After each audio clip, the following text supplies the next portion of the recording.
Okay,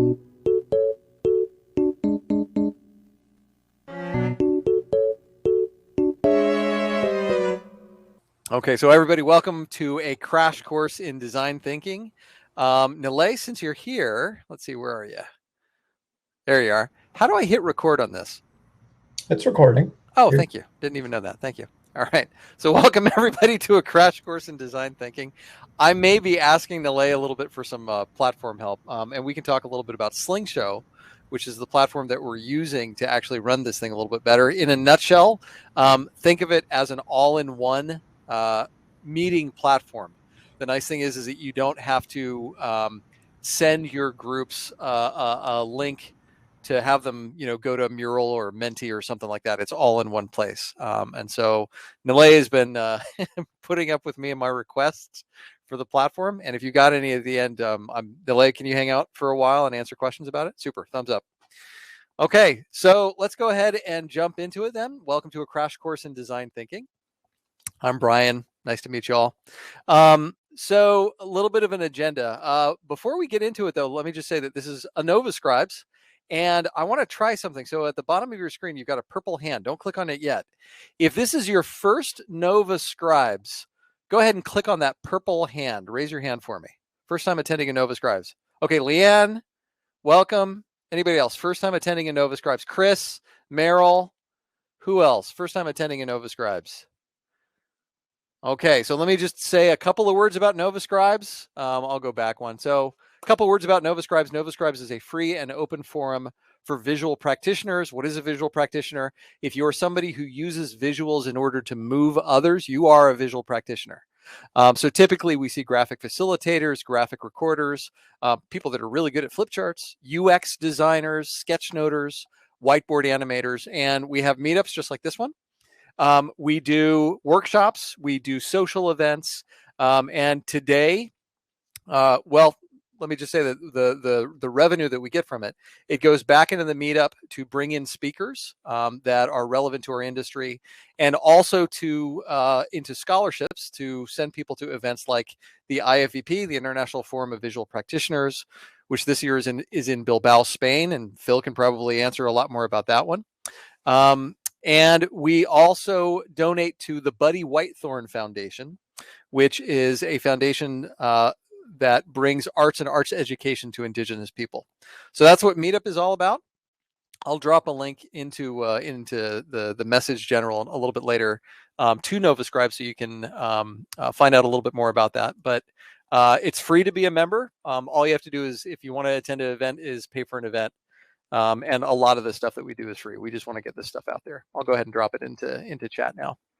Okay, so let's go ahead and jump into it then. Crash course in design thinking. Show of hands. We're going to do purple hands again. Who has like some background in design thinking? Who's used it before? Who's heard of it before? Who's smelled it before? Who's been in a workshop before? Okay, awesome. So like more than half of you. You're probably more qualified than I am to actually do this thing. What I want to do is I actually want to share some design thinking methods that fit really well into the context of facilitation. Okay, so let me walk through our agenda. We're going to kick off with a welcome. We'll start by doing an exercise in design thinking. Then I'm going to give you an overview of what design thinking is. And then we're just going to jump into modalities practice. We're going to do one modality after another. Okay, really what I want you to walk away from this is with as many good methods that you can apply as soon as possible. Okay, so a couple of agreements. First one is, please be patient with the technology and each other. For a lot of you, this is your first time using Slingshow, and like anything new, it might take a minute to just get used to the platforms. Perfectly okay. Second is to practice where it's safe. So consider this a safe space to try out these modalities and activities that I'm going to show you. This is the parking lot with the traffic cones around it. This is not the freeway. So try these things out. And then second, as you just saw, about half of you all already have some background in design thinking. So the knowledge is in the room. Finally, balcony dance floor. A couple more on this one. So balcony dance floor. What that means is that we're going to do something, and then I'm going to zoom out on it. Okay, so we'll do an activity. Then we'll take a step back. We'll look objectively at, like, why would we want to do this? Where does this fit in the larger schema of, say, a facilitated event? And then finally, where are you in the marathon? So again, we've had some people that just joined us. Thank you for working through the audio challenges. What I'd like you to do is, well, let's see. You know what? I think we'll skip that part just for the sake of time. And we're getting off to a little bit later start. Let's just do it in modality. We're going to start something. So we're going to do one of my favorite ones, which is called the parking lot circus. So here's what's going to happen. In a minute, I'm going to open up breakouts.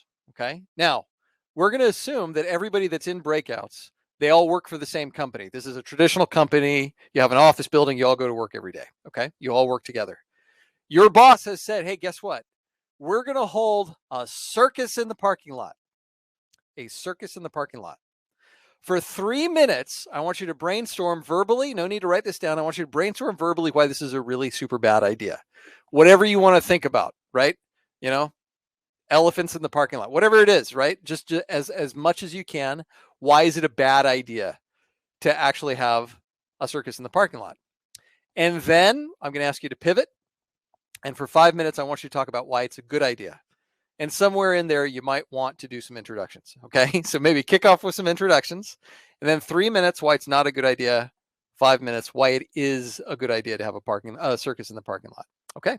I'm going to go ahead and open up the breakouts now. I will see you back in 8 minutes. Have fun. Reasons not to do it. Meryl. Where would we park? Where would you park? Yeah. If the parking lot is filled up with circus stuff, where would you park? Okay. Exactly. So let's pivot. We'll talk about reasons why you would want to have a parking lot or a circus in the parking lot. Yeah, Lauren, go ahead.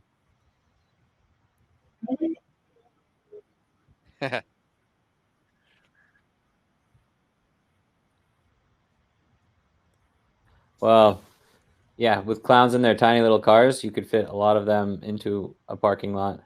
That's amazing. Thank you. Yeah. And also, if it's actually a parking garage, which could count as a parking lot, you could get some like wild multi-layered circuses going on. like 3, 4, 5 decker circuses. Yeah. That's you can amazing. fit a lot of elephants in there. That's awesome, Chris. We need to hang out. All right. Anybody else? Somebody I haven't heard from yet. Why is it a good idea to have a circus in the parking lot? You can go off mute. You can raise your hand, whatever works for you. It enhances our brand as a family-friendly organization to work for. We could have follow-up programs with teaching kids how to juggle. And everybody needs a little joy in their life right now. And there's nothing as joyful as a circus. Nice. And our group actually had someone who did this in their company. And they said it was really a spectacular experience. And everyone just came away from it full of joy. Awesome. Thank you very much. Okay, so let's just for the sake of time, let's go ahead and move on. I would highly recommend that you kick off, if you're going to do a design thinking, that you kick off with something like the parking lot circus, because what it does is it models a couple of behaviors, right? First of all, it gets all the objections out of the way, and then it really sparks the why should we, which is that yes and. That yes and, that shows up a lot in any design thinking, which is ultimately about how do we reconfigure the stuff that we've got into new and surprising ways. So even if you just use that as an energizer, it's a great way to get people into the mindset of design thinking. Speaking of the mindset of design thinking, this is a slide that I came up with, so it's only as good as my head. But here's the way that I think of it from a lens of facilitation, okay? So I do a lot of strategic planning using the Groves strategic visioning templates, which you should check out if you haven't already. And when you do a lot of strategic planning, you walk away with vision, mission, goals, big initiatives, right? I like to think that design thinking comes in right after that process, that once you've got your plans and projects and things, what design thinking can do for you, it actually gets you to start designing and testing these new products and services. And what's so cool about it is that you can do it in the room. So I can't tell you how many workshops where I've drawn methods both from strategic visioning and from design thinking, just to give my participants momentum, so that they can actually start testing and validating these ideas before they even leave. In other words, it begins the work before the end of the meeting. And then, of course, after that, you get into program and project planning, and then eventually operations. Okay. So just in my mind, that's where it fits in the overarching process. Okay. There are tons of different design thinking frameworks out there. So just show of hands, who has seen any of these before or something like it? You can click the little purple hand button. Love to see if you've seen that. Yeah, so Rachel's seen them, Leanne, Mary, Joe, Danielle. Okay, so yeah, you got the Stanford D School is one of the big ones. You hear about IDEOs a lot. Here's what I did with it. So I couldn't help geeking out a little bit. I grabbed these and I compared them next to each other. So in general, there are three big categories that these things fall into. And if you look at the content of it, they align pretty neatly with each other. I think, quite honestly, the frameworks, one is just as good as another. What really, really matters is the stuff that's within them. Now, just for the sake of picking something to hang our workshop on, we're going to go with LUMA's, which is looking, understanding, and making. Okay. By the way, big news, if you haven't heard it already, Luma just got acquired by Meryl. It's going to be very exciting to see what they come up with together. They've already had a pretty tight relationship. Of all of those methods, I have a personal bias towards the Luma book. If you don't have it, Innovating for People, and I'll drop a link into chat in a minute. But Innovating for People, this is the book that I keep going back to for my design thinking modalities that I work into facilitation. They narrowed it down rather than just dump a whole bunch of different things at you. They said, here are the top 26 or so that we use all the time. Yeah, and if you give me just a quick second, I'll drop the link to that into chat right now. Boop, there we go. Okay, so here's what we're going to do. We're going to walk through the same design thinking process of looking, understanding, and making. And the modalities that we're going to use are, first, we're going to do interviewing. Second, we're going to do statement starters. Third, we're going to jump into do some how might we's, moving to understanding. And we're going to spend most of our time in the making side of things, because this is, I think, it's really the fun, hands-on, kinesthetic stuff. So we're going to do a method called alternative worlds. We're going to do a round robin. We're going to make some rough and ready prototypes. Okay. So hopefully, if you've got something around that you can just draw with, that's all you need, something to take some notes on. And then we'll come up with some concept posters, and then we'll come back to understanding at the end for Rosebud Thorn. And that'll be our time together. Okay. So let's jump into it. One other warm up before we really dive into the process of this. What would you say this boy needs? So go ahead and type your idea into chat, into Message General, excuse me. What is this? What does the boy need here? A good book. Thank you, Lori. A ladder or a book, a supervising parent, knowledge, books on the right shelf, a ladder, practicing his Spidey skills, a step stool, a cushion on the floor, a book, a cure for boredom. Yeah, amazing. A spotter, thanks, Angela. A robot arm, cookies on the top shelf. Maybe there's something that can't be seen. Thank you, Rachel. Anything else that's here? Wikipedia.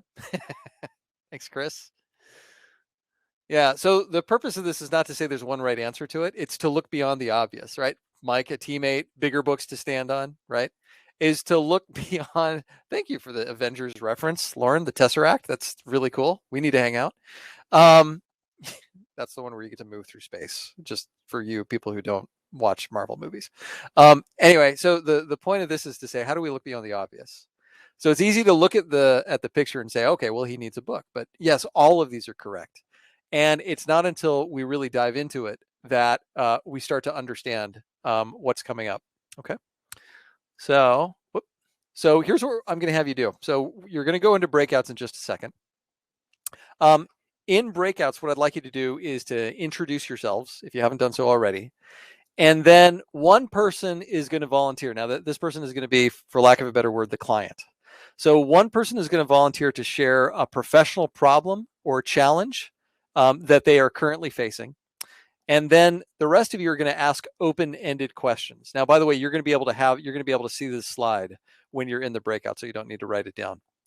So the purpose here is only to draw out information. You're not going to get into solution space yet. But questions like, well, what have you tried? Or what's been tried? What would success look like? What are you trying to achieve? What's preventing that success? What are some of the obstacles that are in the way? What does the customer want? Or what would the customer be happy with? Just go off of the list that's here. And if you've got other good open-ended questions, feel free to jump into them. Again, try to avoid closed-ended questions or solutions, and take notes. And you might want to take notes on paper just so it doesn't vanish if you don't come back. Casey, I noticed that your hand's up. Is that a dangling hand from before, or did you have a question? Nope. Okay. 15 minutes in breakouts, by the way. You have a nice chunk of time. Again, the purpose here is to draw out information. We will see you soon. Okay. So translate what you heard into how might we questions. I'll give you a little bit of time to do that. If you've already come up with one, that's okay. Take a moment and scan through these. And if another one occurs to you, go ahead and type it in. We'll do this for just a minute or two. While you're brainstorming, let me remind you of Alex Osborne's rules of brainstorming. Number 1, go for quantity. So that's as many ideas as possible. Number 2, be freewheeling. So the wilder the idea, the better. Number 3, build on the ideas of others. So scan what's here. That's usually good for getting the brain juices flowing, or the brain zooming. And then 4, withhold judgment. So no idea is a bad idea. Okay, let's zoom out on this activity for just a second. Let's talk about the last 2. So you did interviewing, and then right away I had you translate the results of the interview into how might we statements. First of all, how did the interviews go? Anybody would like to go off mute, talk about their experience? Mike? Yeah, being on the client side, great questions, and everybody asked questions, and pushed my thinking into some options I had excluded or ruled out.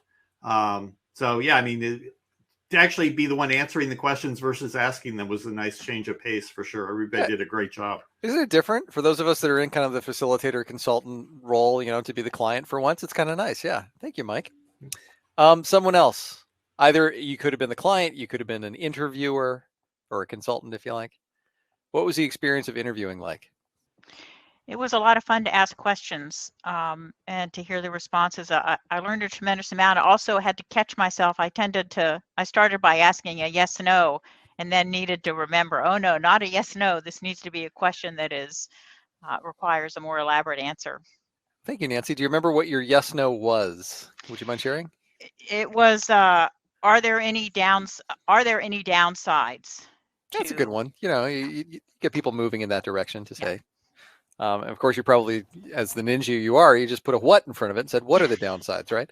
Exactly. Yeah, and if I remember, you were with Phil and Mike and Angela, which is an amazing group anyway. Okay, cool. Angela. I just want to say, Nancy, that although it was, it might have been a yes, no, that's not what happened. It was actually quite a powerful question that opened up discussion, I think. Yeah. Thank you. Thanks for that, Angela. Meryl. I felt myself kind of naturally going to the 5 whys, right? Yes. And trying to drill down on okay, what's the root problem or the root cause? So it was that was very fun. Thanks for that, Meryl. And Rachel and I just had a meeting where we talked about the 5 whys. It's funny to see it pop up again. Okay. And then after the interviews, I had you do the how might we's. So how might we? That's something that you hear a lot in design thinking. Why do we use how might we's? What's implied there? What's the value of doing a how might we? What happens when you phrase a question? Yeah, Nancy. It doesn't cut off any possibilities. You're not deciding whether or not it can be done. You're asking how can we do it? So it's very positive. Yeah, exactly. There's a built-in presumption that there is a possibility, right? It doesn't say can we, it says how might we, right? And that might, that's kind of your get out of jail free card, right? It's like, well, how might we do it? Not how could we do it, but how might we do it? It really opens you up to the possibilities.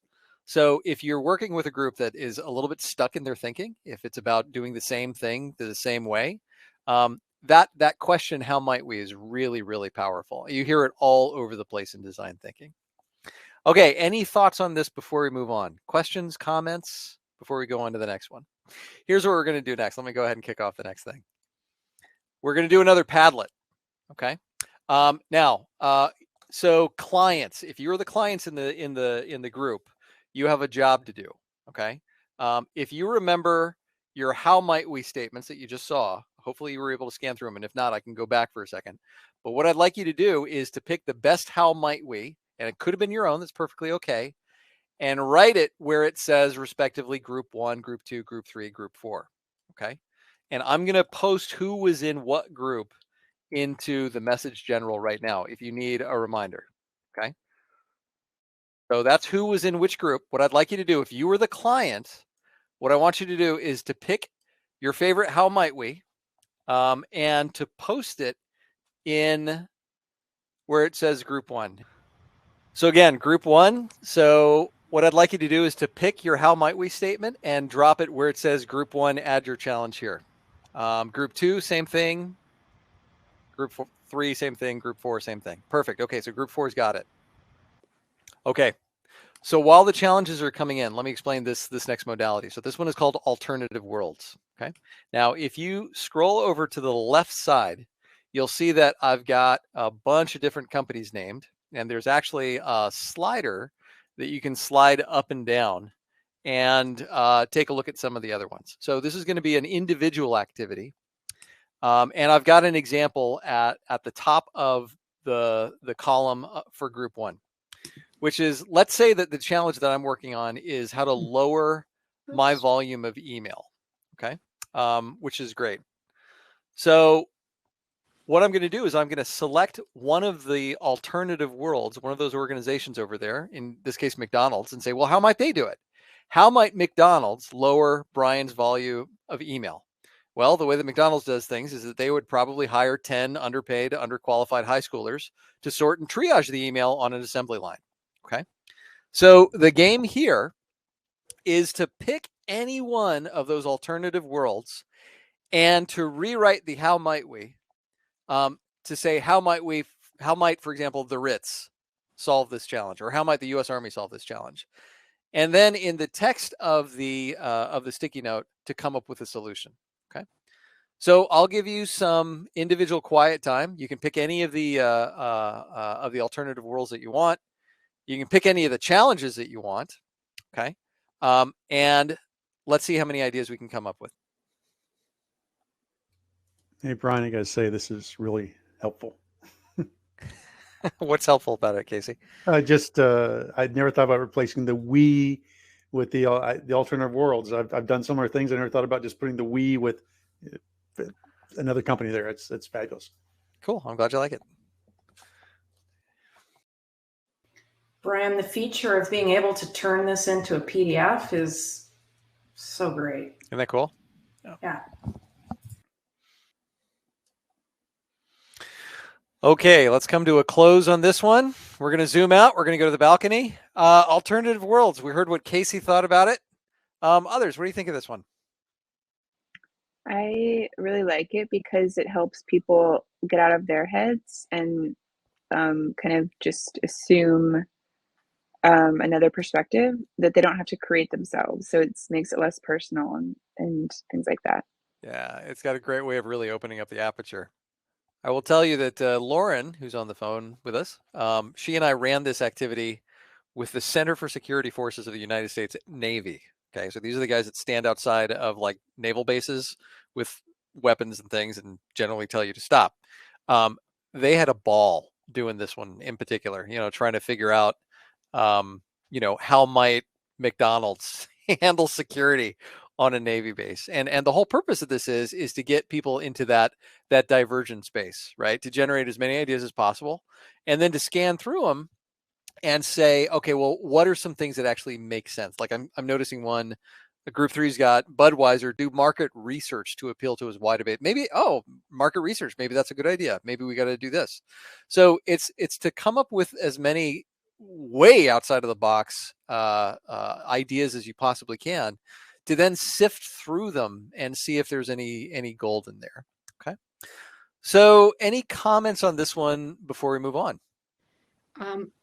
I would think that what I'm wondering, I'm curious, when you think about the list of companies that you might be wanting to pick, whether you're really thoughtful about that, so you're looking across a wide variety of industries, or Are you deliberate about the kinds of organizations?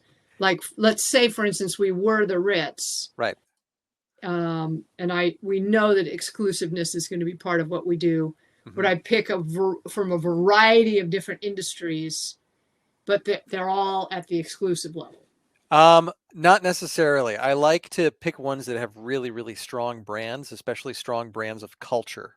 And so, like, for example, the Roman Empire is on there, right? They're not necessarily a company, but so the purpose of this is to figure out how might this totally different organization, this totally different entity, try to tackle this problem. Because again, this is that going back to, I think somebody had mentioned in one of the breakouts, they were talking about like divergence and convergence. This is a real divergent activity.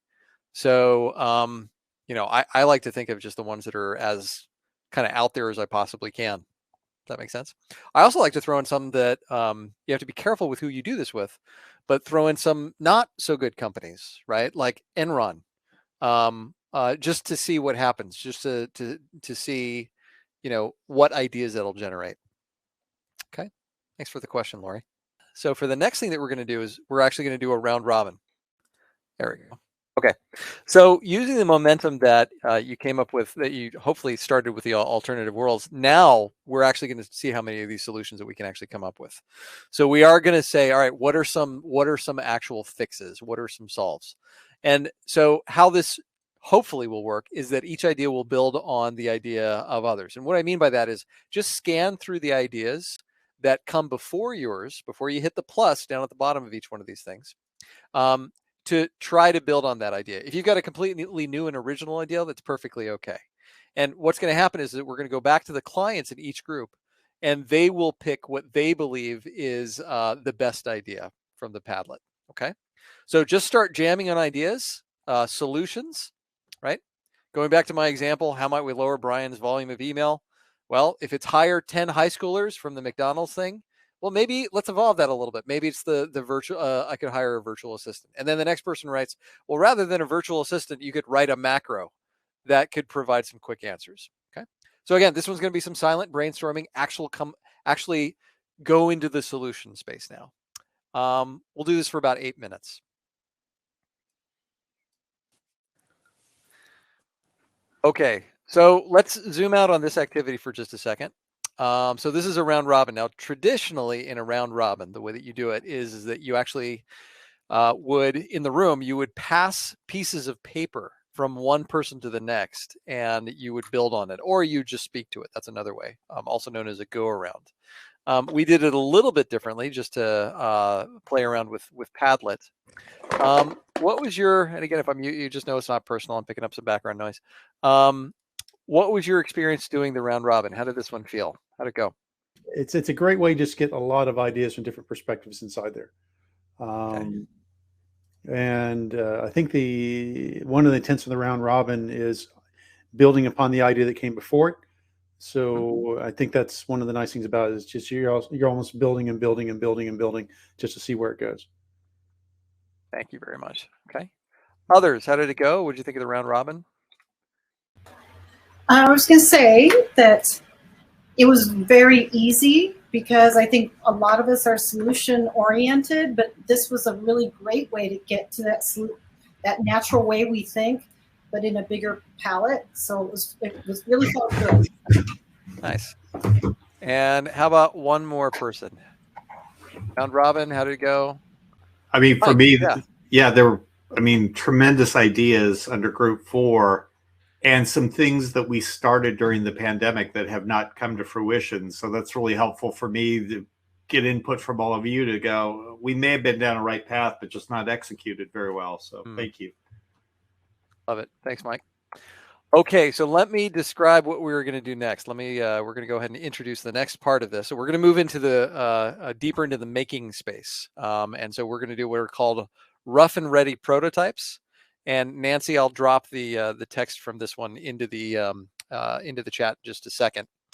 But in breakouts, what I'm going to have you do is that the client will pick their best idea. Nancy, I just dropped the text from this one into chat. The client who has already picked their best idea, and by the way, I'm dropping those into chat as well so that you've got them. One person, please volunteer to be the scribe. I think with this crew, that shouldn't be too hard. And then the other group members, you are going to be the part of the designers who are going to be asking good open-ended questions and making suggestions to explore this idea. So the client is going to talk.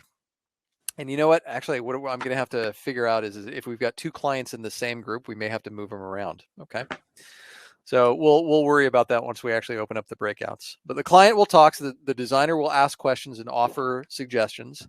And the role of the scribe is to simply draw what they hear, making a rough sketch of whatever this concept is. Okay. Now, this could be something as simple as a mind map, if you like. If you want to start right in the middle with that first solution and then do just a radial network diagram.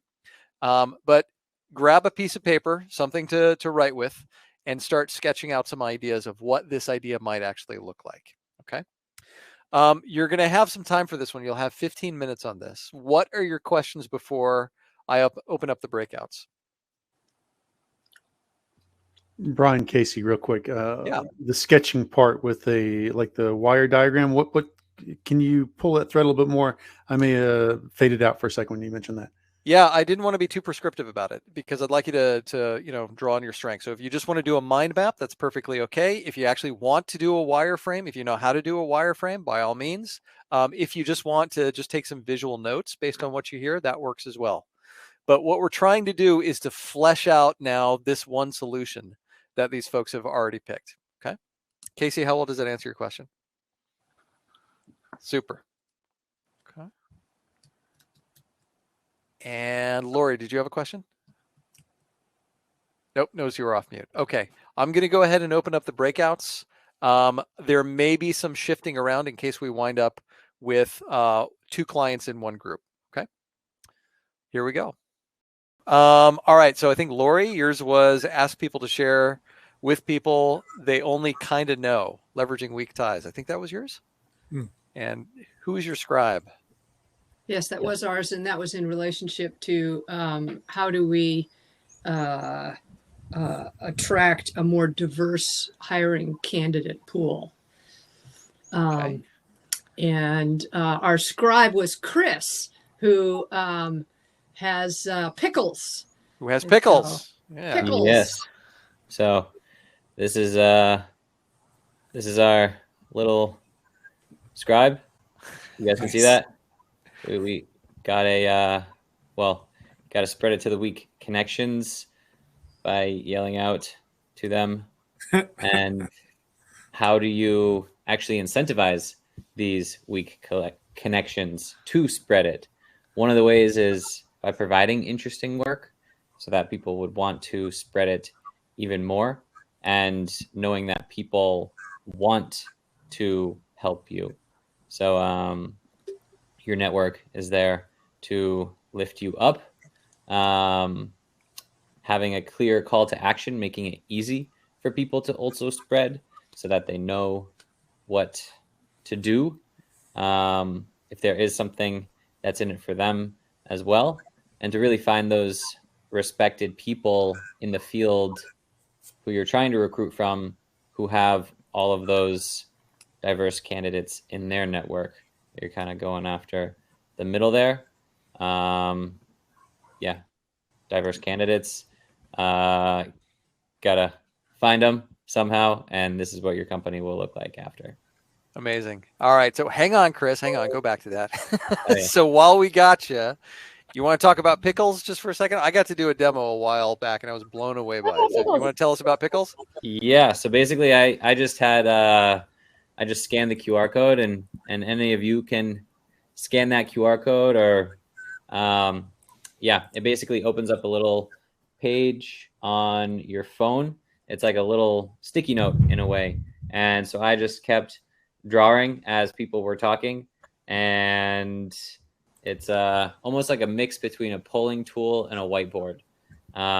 It shows up in real time as well. So you can kind of capture the sentiment, let people visualize their thoughts and ideas. You can also customize the color palette. So this one we got some interesting colors. Looks like we got a pickle coming in here right now. And yeah, it's a way for people to kind of think visually, express themselves visually, and do all sorts of fun team building and icebreakers and visual learning and graphic facilitation. Yeah, I'm still not very good at drawing, obviously, but some people can seriously flex on the platform, which is cool. Cool. Oh man, look at this pickle coming in. I'm glad It's a you beautiful pickle right there. Cool, Thank cool, you for cool. that. It is a really cool platform. So thanks for that. Yeah.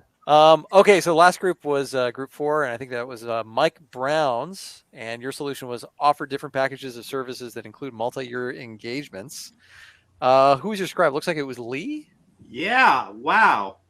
Considering where our conversation was, I think Angela probably agrees. The fact that there's any, yeah. Go, Lee. Wow. Yeah, Lee, can you go off mute and take us through your drawing? I can't see. I mean, basically what we talked about was Angela asked me some great questions and great suggestions about getting clarity in terms of what we're trying to do, what the services would be, what the products would be, and working from a whole variety of content that we already have in place, but finding that person that can really start to bring that into life and focus on that. Somebody who's bringing diversity of thinking, diversity of maybe understanding of technology, and is just hiring somebody for specific tasks to really bring that to life. Is that anything close to what you've captured, Lee? It looks like it. Yeah. Just from you got your guy right here and then all of that other good stuff. Yeah. Cool. Thank you very much. I definitely would like all a right, copy so of that. Lee, do you mind sending that to Mike? Mike, you might need to drop your email into messages. All right, so let's zoom out on this activity for a second. So rough and ready prototypes. So it's a lot like this when you're in the room. Typically in person, we give people like pipe cleaners and glue sticks and hot glue guns and glitter and all kinds of fun things for them to play with. I'm dead serious. So that group that I mentioned before with the Navy, they actually came up with an interrogation room out of a cardboard box. I'm dead serious about that, right? And it was kind of cool what they came up with, and the whole purpose of it was just to continue to refine the idea. And then once you've got this prototype, that's where you start testing it. So you do some validation. I'm not going to cover this here, but typically one of the things that you see closely associated with design thinking is validation and experiments. So really coming up with hypotheses. If we do this, we expect to get that, right? And so with those rough and ready prototypes, you can take these out to your customers and say, all right, to what extent do you think would this actually work for you? And you get some feedback and you're able to go back and iterate. The idea is that you build momentum quickly and you go into a cycle of rapid experimentation and rapid iteration based on that feedback that you get. Okay, so any comments, questions about the prototype before we move on? So just to keep us moving, let me talk about the next one that we're going to do, and it's going to be a little quick, okay? We may end up going a little bit late tonight, just as an FYI, just based on where we are, okay? So this next one is that I'm going to put you back into the same groups. Don't worry, Nile, I've got a hack for that. It's going to be a little rocky at the very beginning. I'm going to move you around, but I was tracking who went where. So we're going to put you back into the same groups. And what we'd like you to do is to now refine that rough and ready prototype into what we're calling a concept poster. This slide is going to go with you into the breakout so you can refer back to it. So on one piece of paper, doesn't matter how big it is, it can be small. We'd like you to design a poster that further refines that idea. So make sure that you have a big headline of whatever that idea is. Here it is, a visual with that idea. Okay, so refine what you did. We can consider the rough and ready prototype the draft. So you're going to refine that into a visual that's right in the center. Who, of course, this idea is going to benefit. So make sure that the stakeholders, customers, clients, if it's Mike's case, Mike has got to show up on that thing, right? Who is it that it'll benefit?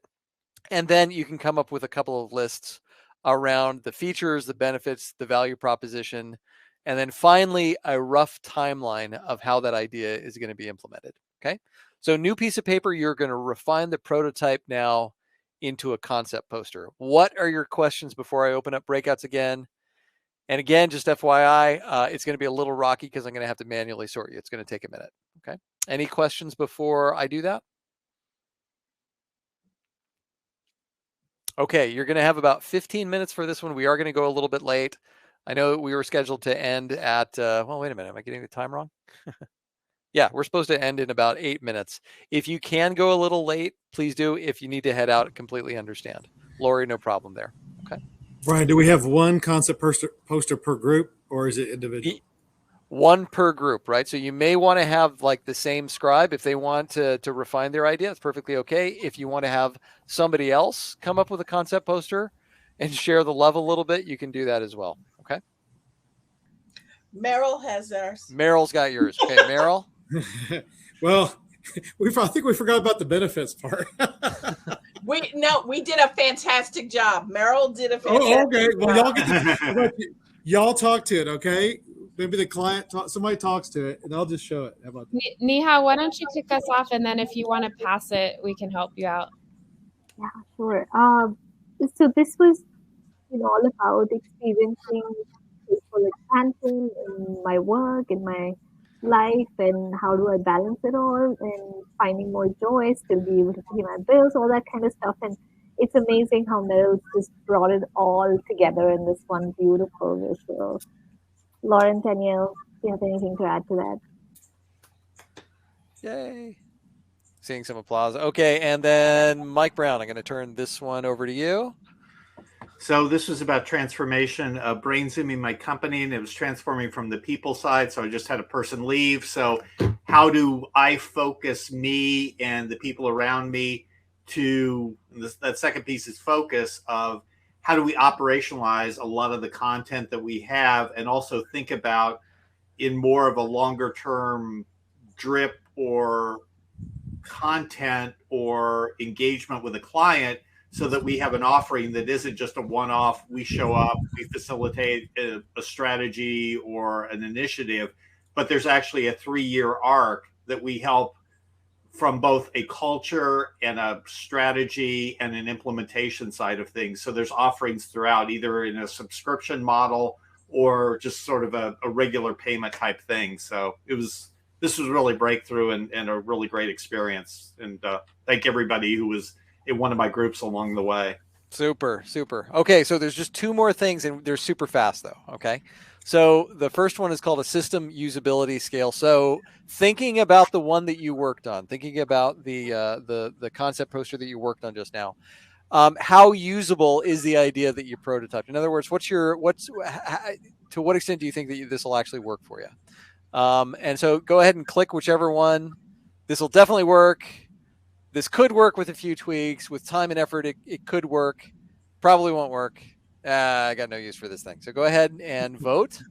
So I've got about 9 people who have yet to respond, 8 people yet to respond, and then I'll reveal the results. This is anonymous, by the way. Lauren's getting ahead of me. So Brian, can you see that I voted, or do I need to press something? I think you need. I can't see that you voted. I can only see how many attendees have yet to respond. But I just click on it, and that's enough. I don't have to just submit click. anything. Okay. Yep. Just click. It tries to be as low drag as possible. Okay, let's see how this went. Okay. So survey says, looks like it's number 4. This could work with a few tweaks. Okay, and this was like, we were just doing this for fun, right? And so you actually got some good, validated ideas out of this. So that's a system usability scale. Thank you. You've got my email. One more thing. I'm going to take you to another Padlet. Rosebud Thorn. You can do this on your own time if you want to. And Nalay, maybe you can give me a hand. We can drop this link in so that people can do this after the fact. So a Rosebud Thorn is the last one that we'll share, which is something that you liked about this. And we're talking here about, thank you, Nalay. We're talking about this workshop overall, something that you liked, any suggestions or opportunities, and then Thorn, something you didn't like. And again, this is anonymous, so please lay on the feedback. Okay, so with that, I actually want to open it up and see if anybody has got any questions for Nalay We've been using Slingshow. This thing is his baby. He's been working very hard on this. Want to see if any questions, comments for him, just since we're here. So what'd you think of Slingshow? Hey, this is Casey. It's the second time I've been involved with it. And the one thing I wish I had more time is to dive into this a little bit more. What I'm really appreciating about is everything's kind of in one spot here, and it's seamless. It seems everything goes seamless. And I expect that's both professionalism of yourself and Brian kind of pulling this together. So, yeah. There's seamless. There's seamlessness here that I haven't seen any other place. I'd suggest that comment?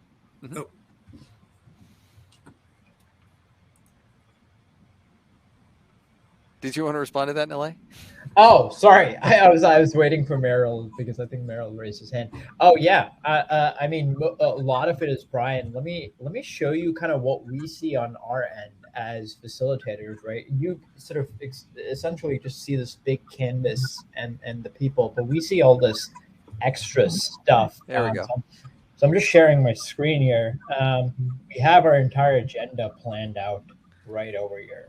And so if you notice, Brian's going through, Padlets and slides and polls, and he's moving from one modality to the next really quickly without ever saying things like, wait, let me put you in rooms, or 1 second, let me bring the poll up, or let me put the link. There was none of this sort of overhead crap, for lack of a better word.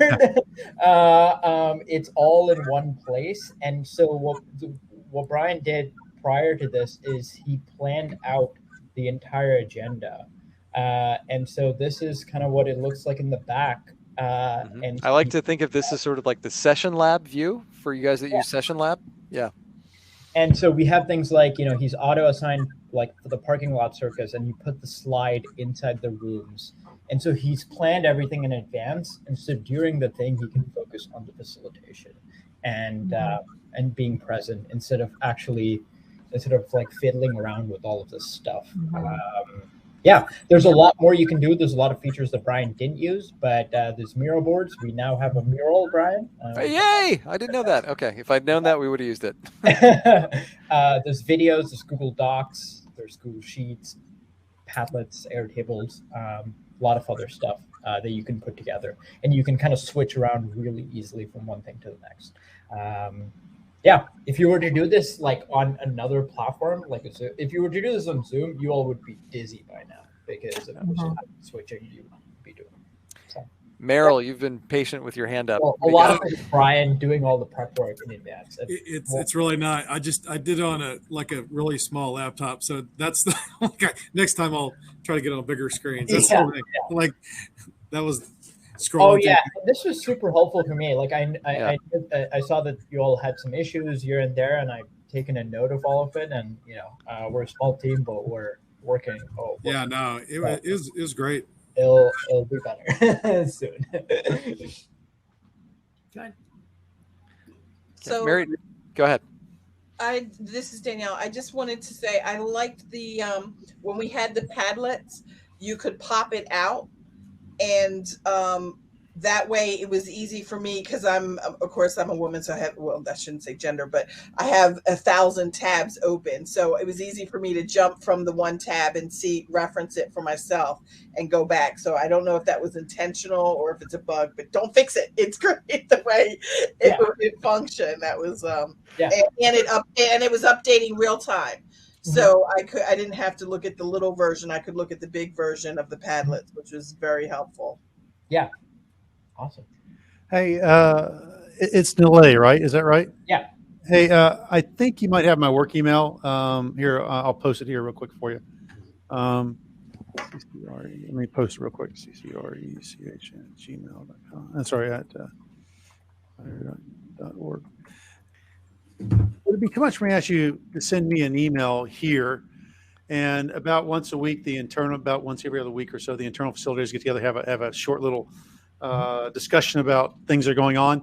I'd like to coordinate with them to try to get you to come in and kind of give a demo of this a little bit to see if it's usable by us.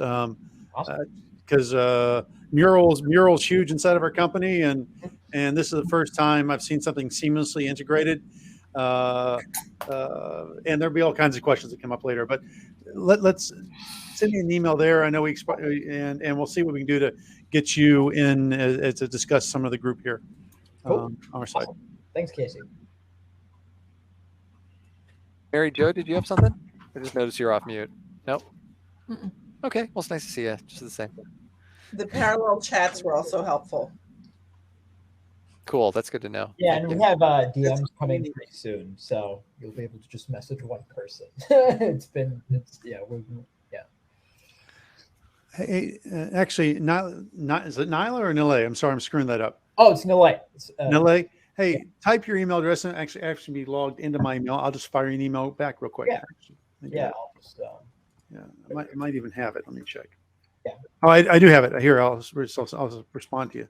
Let's check. Let's chat. I'll do another shameless plug for Sling Show and Coffee Chats on May 6th. I put the link in the chat. If you want another demo of Sling Show, because you don't have enough yet, come to Coffee Chats May 6th, 8 a.m. Eastern. And we'll be talking more. So more about the platform and kind of tools and things like that, as opposed to a workshop. Yep.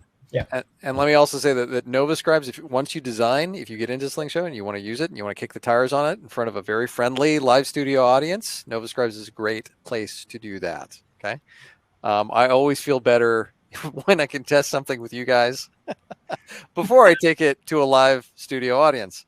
So thanks for that. All right. Anything else? Hey, Brian, real quick, and this might be something I can probably talk to Rachel. We'll do the same event tomorrow. I kind of missed the beginning. I ran into a little bit when you guys are doing the circus thing. Would you mind giving me, was it too much to ask for you, give a 20-second overview of what the first activity was about the circus? Yeah, the parking lot circus. So this is just an energizer to get people to think, convergently and then divergently. So this is something where you want them to shut down ideas and then open ideas. So this is a little bit different. So it is 3 minutes to list all of the reasons it's a really bad idea to have a circus in our company's parking lot. And so people have fun with that. They talk about elephant poop. And then 5 minutes to talk about why it's a good idea to have a circus in our company's parking lot. Well, it's good for morale. It brings the kids in. It's the family-friendly environment. So it's practicing. Yes, and and also not just that, but also generative and deconstructive or constructive criticism as well. Oh, fabulous. No, thank you. And also, thanks. Yeah. Thanks. And Lauren, yes, this is being recorded. Nilla, you'll have to give me a copy of the recording. Yeah, we're working on some of the recording stuff. It's a little complicated on doing the recordings. Like, for example, when we do, let's say, the rooms, what do we show you? And when we're doing a whiteboard, whose view do you see? And so right now the recording is just all the people, and we're working on we have some ideas on what to do with the the activities. Also, if you notice the slides that Brian was sharing, he wasn't sharing his screen. They were uploaded prior, and you're seeing the actual slide. And so we're trying to incorporate this stuff into the recording, but it's right now it's just all the people that are being recorded. Okay. While we're coming to a close, let me just point out there's a few things that are happening with Nova Scribes. I'm going to go ahead and share my screen. Won't take too long. So a couple of upcoming events. First of all, April 14th.